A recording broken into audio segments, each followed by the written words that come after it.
Assalamualaikum warahmatullahi wabarakatuh. Nama saya Putri Ramadhani dengan NIM 119106202124 dari kelas 5B Akuntansi. Di sini saya akan membacakan surah dari mata kuliah Tafsir dan Hadis Tarbawi pertemuan ke-10 sampai pertemuan akhir. Yang pertama mengenai materi karakter pendidikan dalam Al-Qur'an yang terdapat pada surah Ali Imran ayat 159 tentang lemah lembut dan pemaaf yang berbunyi A'udzubillahi minasyaitonirrajim. Bismillahirrahmanirrahim.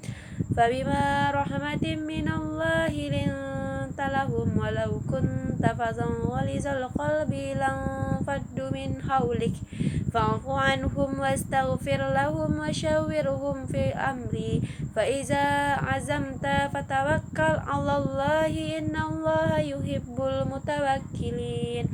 Artinya, maka disebabkan rahmat dari Allah lah kamu berlaku lemah lembut terhadap mereka. Sekiranya kamu bersikap keras lagi berhati kasar, tentulah mereka menjauhkan diri dari sekelilingmu. Karena itu maafkanlah mereka, mohonkanlah ampun bagi mereka dan bermusyawaratlah dengan mereka dalam urusan itu. Kemudian apabila kamu telah membulatkan tekad, maka bertawakallah kepada Allah. Sesungguhnya Allah menyukai orang-orang yang bertawakal kepadanya. Tafsir pada surah ini yaitu, Hai Rasulullah, karena rahmat dari Allah yang Dia jadikan dalam hatimu, kamu menjadi lembut dan pemaaf kepada para sahabatmu. Andai kamu adalah orang yang kasar tabiatnya dan keras hatinya, niscaya mereka akan menghindar darimu. Maafkanlah kesalahan mereka pada perang Uhud dan mintakanlah kepada mereka ampunan dari Allah, serta bermusyawarah dengan mereka dalam masalah-masalah penting. Jika kamu telah bertekad melakukan sesuatu setelah bermusyawarah, maka lakukanlah itu dengan penuh tawakal kepada Allah. Allah menyukai orang-orang yang bertawakal, Dia akan mencukupkan segala kebutuhan mereka. Selanjutnya terdapat pada surah Quran surat Taha ayat 43-44 tentang perkataan yang lembut dan sopan yang berbunyi Bismillahirrahmanirrahim.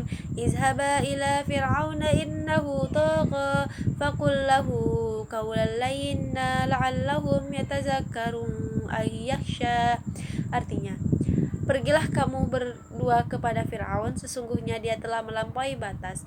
Maka berbicaralah kamu berdua kepadanya dengan kata-kata yang lemah lembut, mudah-mudahan ia ingat atau takut. Selanjutnya mengenai tafsirannya, mengenai ayat 43 yaitu Allah Subhanahu wa taala memerintahkan Musa dan saudaranya Harun yaitu pergi untuk mendatangi Firaun, perlu membatalkan seruannya sebagai Tuhan untuk disembah dengan argumen dan dalil karena dia telah melampaui batas kufur, menentang dan durhaka kepada Allah, yakni dengan ucapannya saya adalah Tuhan kalian yang maha tinggi. Dan menurut menurut Al-Zuhaili yaitu pada ayat 44 merupakan sebuah metode berdakwah yang kemudian dipraktikkan Musa dan Harun ketika menghadap Fir'aun, perlu menasehati dan menyampaikan risalah ilahi. Cara yang digunakan oleh keduanya dengan perkata yaitu qaula layyina. Bismillahirrahmanirrahim. Wa'mur ahlaka bis-sholati wastabir 'alaiha la nas'aluka rizqan nahnu narzuquk wal 'aqibatu litaqwa. Yang artinya, dan perintahkanlah keluargamu melaksanakan sholat dan sabar dalam mengerjakannya. Kami tidak meminta rezeki kepadamu, kamilah yang memberi rezeki kepadamu, dan akibat yang baik di akhirat adalah bagi orang yang bertakwa. Tafsirannya, tentunya perintah ini bersifat umum kepada seluruh umat Nabi Muhammad SAW. Ayat ini merupakan pengingat bahwa selain memperhatikan ibadah diri sendiri, seseorang juga harus wajib memperhatikan ibadah keluarganya. Ketahuilah, wahai para suami, bahwa anak dan istri adalah tanggung jawab Anda. Maka maksimalkanlah usaha Anda dalam menuntun mereka menuju surga Allah Subhanahu wa taala. Selanjutnya materi mengenai keutamaan menuntut ilmu terdapat pada Quran surah Al-Mujadalah ayat 11 yaitu ditinggikan derajat yang berbunyi Bismillahirrahmanirrahim.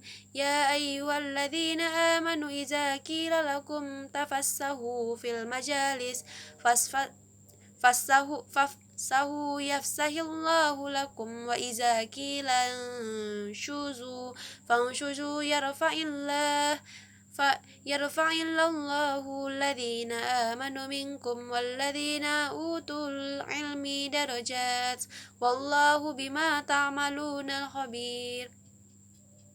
Yang artinya, wahai orang-orang yang beriman, apabila dikatakan kepadamu, berilah kelapangan di dalam majelis-majelis, maka lapangkanlah, niscaya Allah akan memberikan kelapangan untukmu. Dan apabila dikatakan berdirilah kamu, maka berdirilah, niscaya Allah akan mengangkat derajat orang-orang yang beriman di antaramu, dan orang-orang yang diberi ilmu beberapa derajat, dan Allah Maha teliti apa yang kamu kerjakan.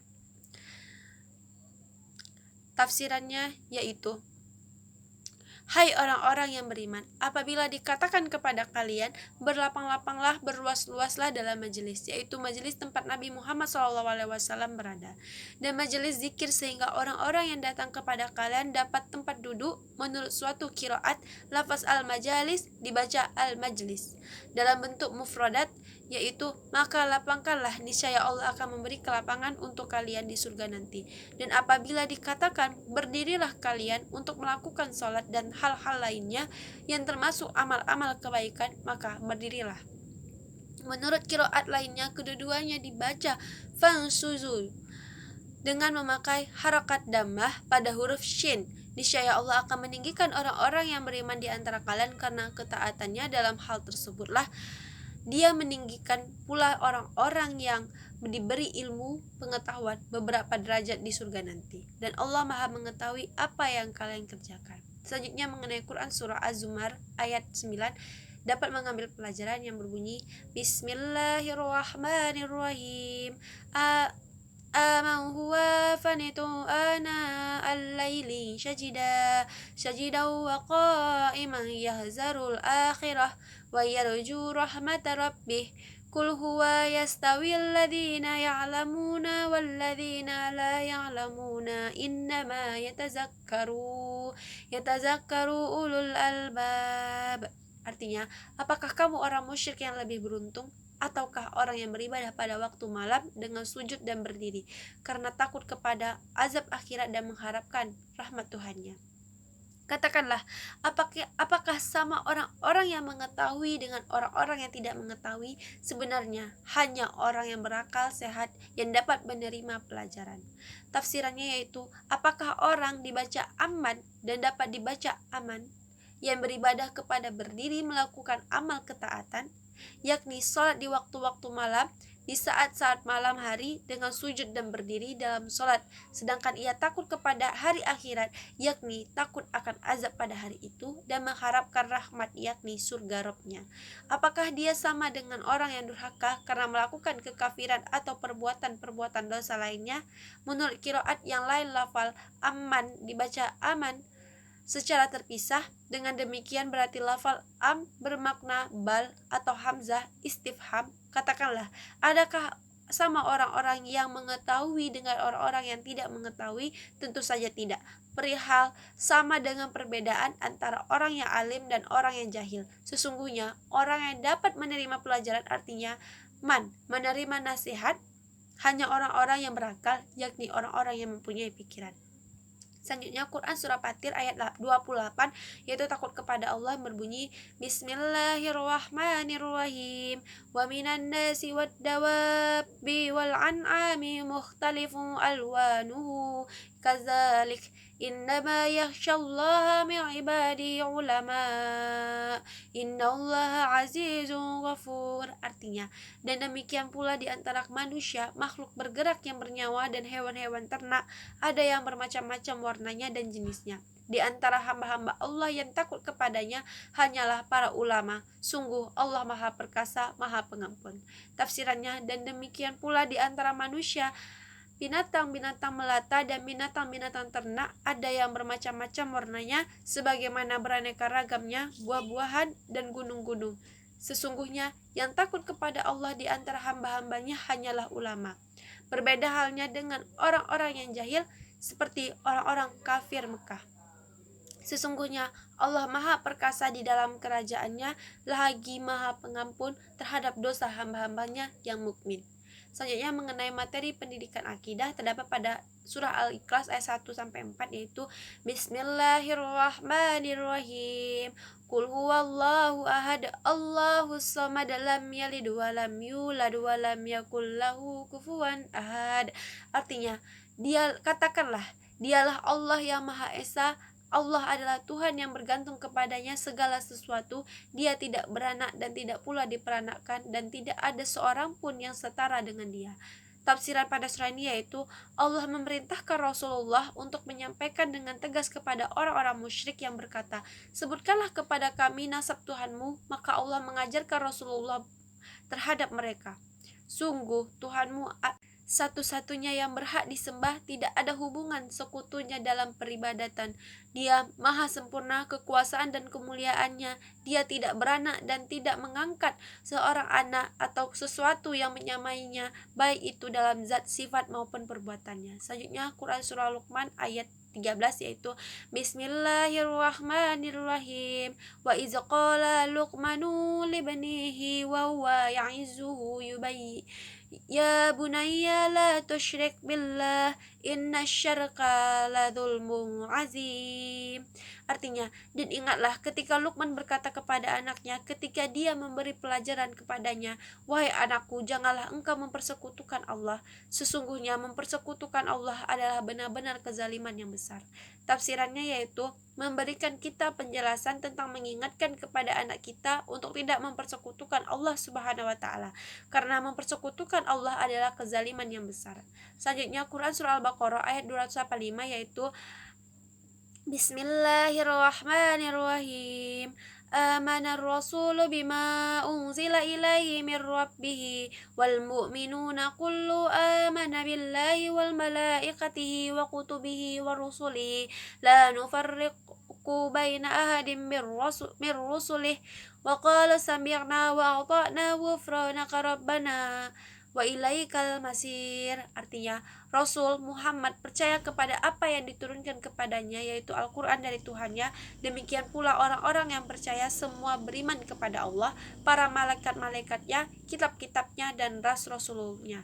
Mereka berkata, kami tidak membeda-bedakan seorang pun dari rasul-rasulnya. Dan mereka berkata, kami dengar dan kami taat. Ampunilah kami ya Tuhan kami, dan kepadamu tempat kami kembali. Tafsirannya, seorang muslim harus menaati firman Allah sebagaimana dicontohkan oleh Rasulullah. Sikap beliau dan para pengikutnya yang beriman menyangkut kitab suci, Al-Quran dan kitab-kitab terdahulu, serta para nabi dan rasul adalah bahwa Rasul, yakni Nabi Muhammad, beriman kepadanya, apa yang diturunkan kepadanya, yakni Al-Quran dari Tuhannya.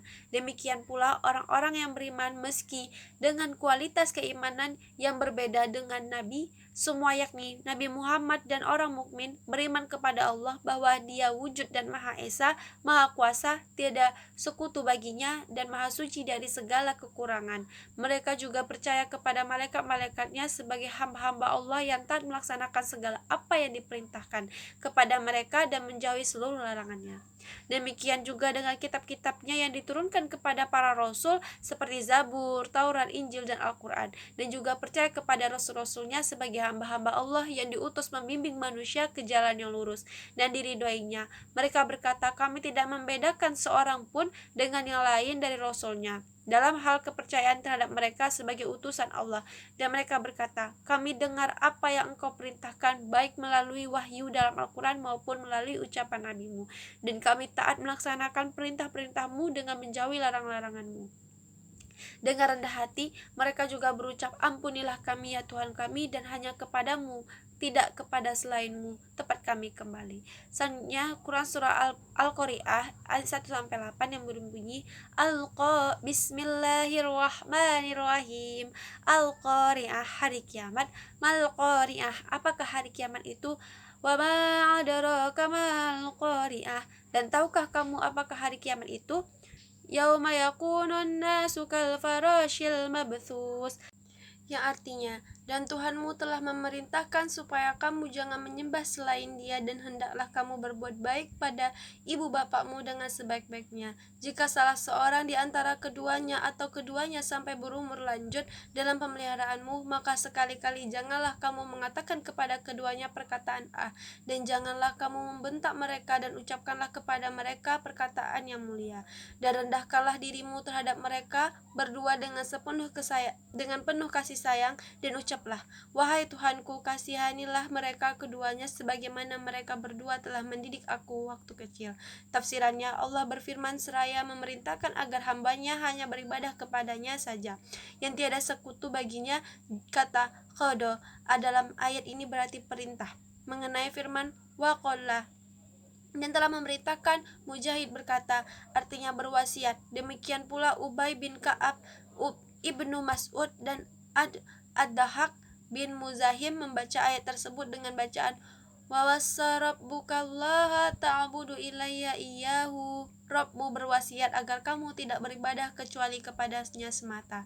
Selanjutnya surah Al-Hujurat ayat 11 sampai 12, yaitu ya ayyuhalladzina amanu la yashar ya ayyuhalladzina amanu la yaskhar qaumun min qaumin asa an yakunu khairan minhum wala nisa'un min nisa'in asa an yakunna khairan manhunna wala talmidhu anfusakum wala tanabazzu bil alqab bi'sal ismul fusuqu ba'dal iman wa man lam yatub fa ulaika hum zalimun.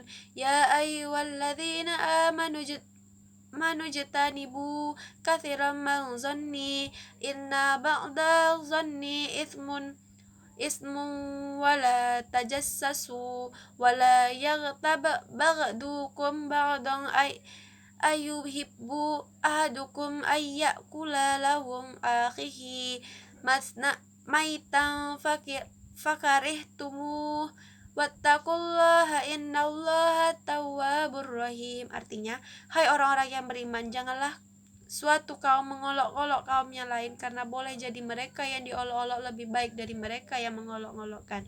Dan jangan pula wanita-wanita mengolok-olokkan wanita-wanita lain, karena boleh jadi wanita-wanita yang diolok-olokkan lebih baik dari wanita yang mengolokkan. Dan janganlah kamu mencela dirimu sendiri, dan janganlah kamu memanggil dengan gelar-gelar yang buruk. Seburuk-buruk panggilan ialah panggilan yang buruk sesudah iman. Dan barang siapa yang tidak bertaubat, maka mereka itulah orang-orang yang zalim. Ya ayyuhalladzina amanu jtanibu katsiran min zanna in ba'da zanni ismun wala tajassasu wala yaghtab ba'dukum ba'da ayyuhibbu ahadukum ayyakula lahu akhihi maitan fakarihtumu wattaqullaha innallaha tawwabur rahim. Yaitu artinya, hai orang-orang yang beriman, jauhilah kebanyakan dari prasangka. Sesungguhnya sebagian dari prasangka itu adalah dosa. Dan janganlah kamu mencari kesalahan orang lain, dan janganlah sebagian kamu menggunjing sebagian yang lain. Sukakah salah orang di antara kamu memakan daging saudaranya yang sudah mati? Maka tentulah kamu merasa jijik kepadanya, dan bertakwalah kepada Allah. Sesungguhnya Allah Maha Penerima Taubat, Maha Penyayang. Surah Al-Hujurat ayat 12. Tafsiran pada ayat ini mengenai ayat 11-12, yaitu Allah menegaskan kembali bahwa dalam pergaulan hidup di kalangan kaum mukminin harus ditanamkan akhlak mulia, sopan santun, saling menghormati dan saling menghargai, menjauhkan diri dari kesombongan, tidak saling mengolok-olok, tidak saling menghina, tidak saling mengejek, dan tidak saling menghujat. Orang mukmin seharusnya lebih banyak melihat kekurangan diri sendiri daripada sibuk melihat kekurangan orang lain. Sebab orang yang sibuk melihat kesalahan dan kekurangan orang lain akan lupa terhadap kekurangan dirinya sendiri, sehingga muncullah sifat sombong dan congkak, dan akhirnya tidak mau mengakui kebenaran. Baiklah, cukup sekian mengenai setoran saya, Bu, dari materi pertemuan 10 sampai akhir. Apabila ada kesalahan, saya mohon maaf. Saya akhiri dengan wabillahi taufik wa hidayah. Wassalamualaikum warahmatullahi wabarakatuh.